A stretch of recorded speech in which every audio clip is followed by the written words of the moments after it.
তো বন্ধুরা তোমরা সবাই কেমন আছো? আশা করি খুব খুব ভালো আছো। আর আমি তোমাদের ভালোবাসায় খুব ভালো আছি। তো বন্ধুরা তালের সিজনে তালের বড়া না করলে কেমন লাগে বলো? তাই জন্য তোমাদের কাছে তালের বড়া রেসিপি নিয়ে চলে এসেছি।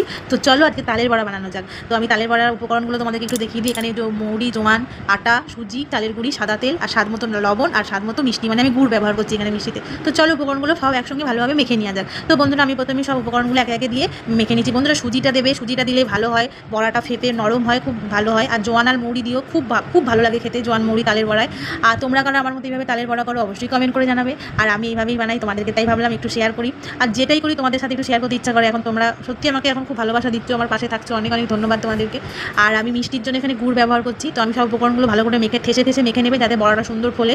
এই দেখো আমি মেখে নিয়েছি। আর এখানে কড়াই বসিয়ে দিয়েছি, তেল গরম করে নেবো। আর বড়াটা অবশ্যই সাদা তেলে ভাজবে, কিন্তু খুব ভালো হয় সাদা তেলে। লাল তেলে বড়া ভাজলে আমার ভালো লাগে না, তোমাদের কার কেমন লাগে আমি জানি না। তো আমি এবার সে বড়ার শেপে সব এক একটা করে দিয়ে দেবো বড়াগুলো।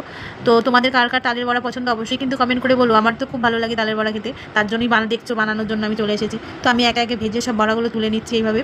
এই দেখো কি সুন্দর হয়েছে, গোল গোল রসগোল্লার মতো।